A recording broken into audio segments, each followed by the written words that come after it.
Video fourth microorganism chapter 2 biology का है।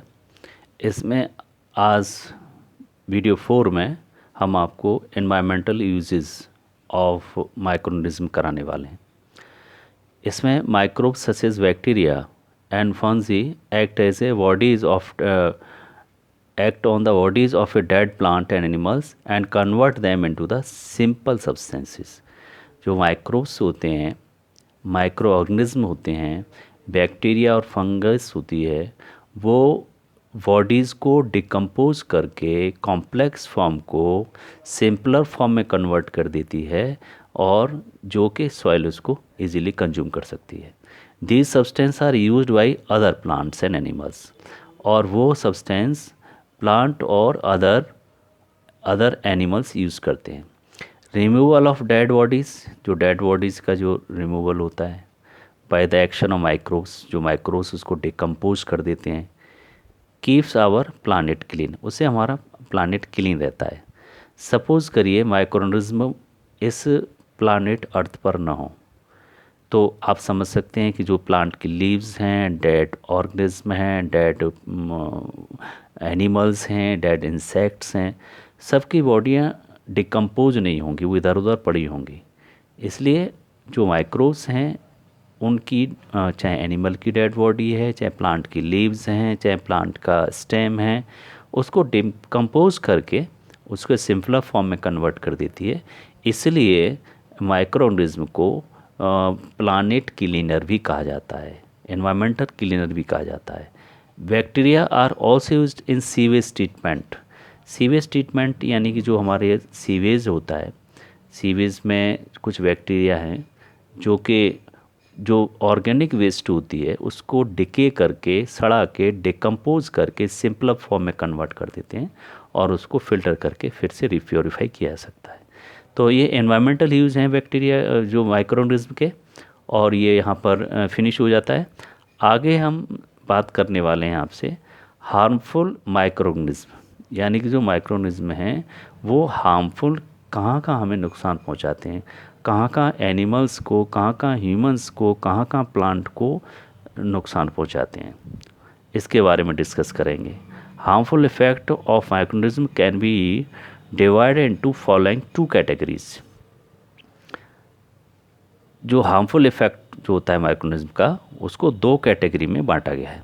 पहला, causing disease in human beings, जो बीमारी फैलाते हैं ह्यूमन बींग्स में, एनिमल्स में और प्लांट्स में, पहली कैटेगरी है।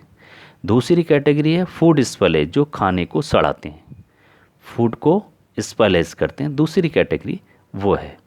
तो जो फर्स्ट कैटेगरी है कि कॉजिंग डिसीज़ ह्यूमन बींग्स में, एनिमल्स में, प्लांट्स में, जो डिसीज़ कॉजिंग माइक्रो ऑर्गेनिज्म क्या होते हैं?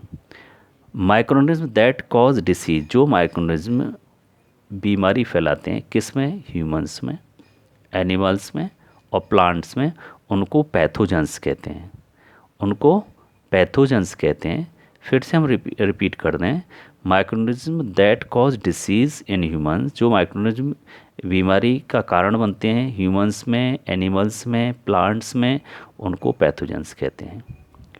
ठीक है ना? इसके बाद अब आपको आगे इन ह्यूमन बींग्स में जो डिसीज़ हैं वो कौन कौन सी होती हैं और किस किस के द्वारा फैलाई जाती हैं। Pathogens can enter the body, जो पैथोजेंस हैं हमारी बॉडी में एंटर करते हैं, हेल्दी पर्सन की बॉडी में एंटर करते हैं थ्रू एयर के द्वारा। एयर के द्वारा जो एंटर करेंगे वो लंग्स तक पहुंचेंगे और लंग्स को अफेक्टेड करेंगे। जैसे एयर के थ्रू जो आपका कोरोना वायरस है वो एयर के थ्रू नोज़ में जाता है, नोज़ से हमारी लंग्स तक पहुंचता है, जो लंग्स को अफेक्टेड करता है। वाटर बॉर्न डिसीज़ हैं वो हमारे स्टमक और ये डाइजेशन से रिलेटेड प्रॉब्लम्स होंगी या लिवर से रिलेटेड प्रॉब्लम होंगी, फूड में भी वही प्रॉब्लम्स होंगी। डर्टी वाटर एंड अनक्लीन और स्पॉइल जो फूड हैं, अगर हम गंदा पानी पी लें, अनक्लीन या सड़ा हुआ खाना खा लें, मैनी पैथोजेंस उसमें होते हैं। When a healthy person consumes unclean water, अगर कोई स्वस्थ आदमी अनक्लीन वाटर या स्पॉइलेज फूड को खा ले तो pathogen enter the body and cause disease, pathogens हमारी बॉडी में एंटर करेंगे और हमें बीमार करेंगे। तो pathogens can also spread from one infected person to healthy person, यानी पैथोजेंस एक हेल्दी इन्फेक्टेड पर्सन से हेल्दी पर्सन में भी बीमारी फैलाते हैं। जैसे when a person suffering from common cold, suppose करिए किसी को कॉमन कोल्ड हो रहा है, वायरल हो रहा है, सर्दी जुकाम हो रहा है, pathogens are release into the air, जब वो छींकेगा, कफिंग होगी, स्नीचिंग होगी, वो वायरस आपका एयर में चला जाएगा, एयर वहीं आप बैठे हुए हैं, आप उसको इनहेल करेंगे, आपके अंदर जाएगा, तो निश्चित रूप से आपको भी इफेक्टेड करेगा।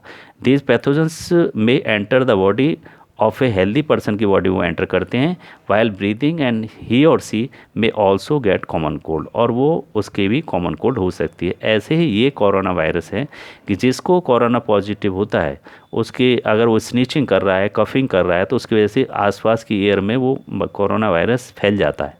अगर उसी के कांटेक्ट में अगर हेल्दी पर्सन आता है, तो हेल्दी पर्सन की भी जो एयर के थ्रू या गंदे हाथ के थ्रू या नोज़ के थ्रू या माउथ के थ्रू वो माइक्रोब्स, अब जो वायरस है आपकी बॉडी में पहुंचेगा और आपको निश्चित रूप से प्रभावित करेगा। इसलिए मास्क यूज़ करना ज़रूरी होता है, जिससे कि हमारे मुंह में एंटर न करे। Pathogens can also spread from an infected person. Pathogens can also spread from an infected person to healthy one through, जो पैथोजेंस हैं वो एक हेल्दी पर्सन से इन्फेक्टेड पर्सन से हेल्दी पर्सन में इंसेक्ट्स भी फैलाते हैं, जैसे कि एनीफेलस एंडीज मॉस्किटो है, हाउस फ्लाई है। जैसे when a female anopheles mosquito वाइट ए पर्सन किसी आदमी को काटता है, सफरिंग फ्रॉम, उसे मलेरिया हो जाता है। इट्स सक इन द पैथोजन, अगर उसे पैथोजन सक कर लेता है उसको ब्लड को, with the blood when the same mosquito, अगर वही मॉस्किटो किसी हेल्दी पर्सन को जाके काटता है, तो जो उसका इन्फेक्शन है, वायरस है, वो दूसरे पर्सन को ट्रांसफ़र कर देगा। द पैथोजेंस में एंटर हिज और हर बॉडी में पहुंचेगा, एंड दैट पर्सन में also get infected with malaria, वो पर्सन भी मलेरिया से प्रभावित हो जाएगा। Similarly when a house fly, मधुमक्खी जो घर में जो फ्लाई होती है, घरेलू हाउस फ्लाई होती है, सिट ऑन गार्बेज पे बैठी हुई है, गंदगी पे बैठी हुई है, पैथोजेंस में स्टिक टू इट्स बॉडी, जो पैथोजेंस उसमें गंदगी में पैथोजेंस हैं वो उसके पैर से, विंग से स्टिक हो जाएंगे, चिपक जाएंगे। द सेम फ्लाई में transmit the pathogens to food, अगर वही मक्खी आपके फूड में आके बैठ जाती है, तो फूड पर वो जो पैथोजेंस है फूड पर आ गए, वो उसको इन्फेक्टेड कर देगी। जब पर्सन उस फूड को कंज्यूम करता है तो वो पैथोजेंस उसकी बॉडी में एंटर कर जाते हैं एंड कॉज डिसीज, और बीमार कर देते हैं उसे। इंसेक्ट सचेज जैसे मॉस्किटो है और हाउस फ्लाई है, which transmit pathogens from an infected person, ये मॉस्किटो और हाउस फ्लाई दोनों ही बीमारी को ट्रांसमिट करते हैं पैथोजेंस के द्वारा इन्फेक्टेड पर्सन से हेल्दी पर्सन में, और इसलिए जो इनको कैरियर्स ऑफ डिसीज़ कहा जाता है। मॉस्किटो और हाउस फ्लाई को कैरियर ऑफ डिसीज़ कहा जाता है। ये बीमारी को एक से दूसरे में फैलाने में हेल्प करते हैं। Disease that can spread from one person to another, जो बीमारियाँ एक पर्सन से दूसरे पर्सन में फैलती हैं उनको कम्युनिकेबल डिसीज़ कहते हैं। तो जैसे कोरोना वायरस है, कॉमन कोल्ड है, चिकन पॉक्स है, ये मीसल्स हैं, ये जितनी वायरल डिसीज़ होती हैं वो कॉमन आपकी कम्युनिकेबल डिसीज़ होती हैं ज़्यादातर उनमें से। इसके बाद हम आगे आपको टेबल डिस्कस करेंगे। ये वीडियो यहीं पर ओवर होता है।